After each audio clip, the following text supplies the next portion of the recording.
মাত্র 5 মাস। হ্যাঁ দর্শক, দায়িত্ব নেওয়ার মাত্র 5 মাসের মাথাতেই এক বিশাল অগ্নি পরীক্ষার মুখে পড়েছে বিএনপি নেতৃত্বাধীন বর্তমান সরকার।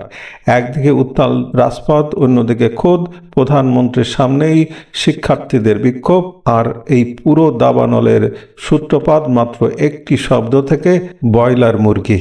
স্বাগত জানাচ্ছি আজকের বিশেষ আয়োজনে। উচ্চ মাধ্যমিক বা এইচএসসি পরীক্ষার্থীদের ব্রয়লার মুরগি বলে সম্বোধন করে রীতিমতো ফেঁসে গেছেন শিক্ষামন্ত্রী আ.ন.ম এহসানুল হক মিলন। বর্তমানে জেনজি প্রজন্ম এই অপমান মেনে নেয়নি। পরিস্থিতি এতটাই গুরুতর যে গুঞ্জন উঠেছে অচিরেই হয়তো মন্ত্রিসভা থেকে বিদায় নিতে হচ্ছে খোদ শিক্ষামন্ত্রীকে। কি ঘটেছে আসলে, চলুন পুরো ঘটনাটি বিশ্লেষণ করা যাক। প্রতিকূল আবহাওয়া, বন্যা আর বৃষ্টির মধ্যে পরীক্ষা দিতে বাধ্য হওয়া, তার উপর ভুল প্রশ্নপত্র, এসব নিয়ে এমনিতেই ক্ষুব্ধ ছিল এইচএসসি পরীক্ষার্থীরা। তাদের এই যৌক্তিক দাবির মুখে শিক্ষামন্ত্রী যখন তাদের ফার্মের মুরগি বা ব্রয়লার বলে কটাক্ষ করলেন, তখন সেই ক্ষোভ পরিণত হলো বিস্ফোরণে। ভারতের ককরোচ জনতা পার্টির কথা মনে আছে? ঠিক সেই আদলেই এবার বাংলাদেশের শিক্ষার্থীরা অনলাইনে গড়ে তুলেছে ব্রয়লার চিকেন পার্টি। সামাজিক মাধ্যমে এই প্ল্যাটফর্মটি এখন রীতিমতো ভাইরাল। জেনজি পরিষ্কার জানিয়ে দিয়েছে, অধিকার নিয়ে কথা বলতে গিয়ে এমন অপমান তারা কিছুতেই হজম করবে না। আন্দোলনের আজ কতটুকু শুনলে অবাক হবেন। এই ক্ষোভের আগুন পৌঁছে গেছে খোদ সরকার প্রধান পর্যন্ত। সম্প্রতি প্রধানমন্ত্রী তারেক রহমান ঢাকা বিশ্ববিদ্যালয়ের একটি অনুষ্ঠানে যোগ দিতে গেলে সেখানেও শিক্ষার্থীদের তোপের মুখে পড়েন তিনি।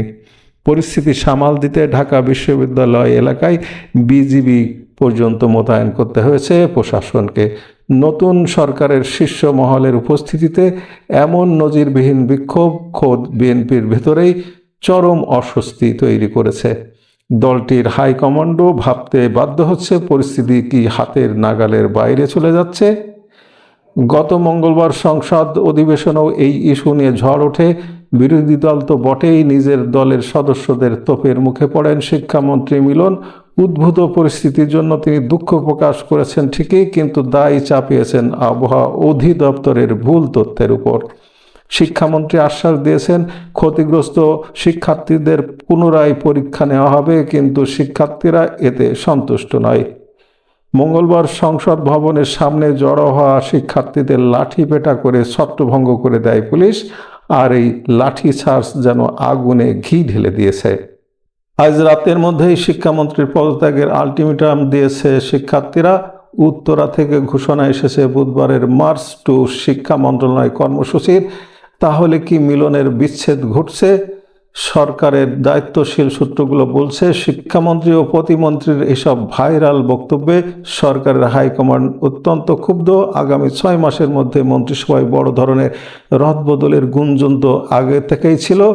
তবে এখন গোয়েন্দা সংস্থাগুলো সতর্ক করেছে, দ্রুত ব্যবস্থা না নিলে এই ছাত্র আন্দোলন সরকার বিরোধী গণজোয়ারে রূপ নিতে পারে। এখন সবার নজর সরকারের শীর্ষ মহলের দিকে।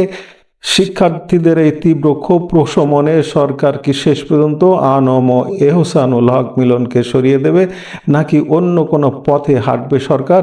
আপনাদের কি মনে হয়, শিক্ষামন্ত্রীর কি পদত্যাগ করা উচিত? আপনাদের মতামত অবশ্যই কমেন্ট করে জানাবেন।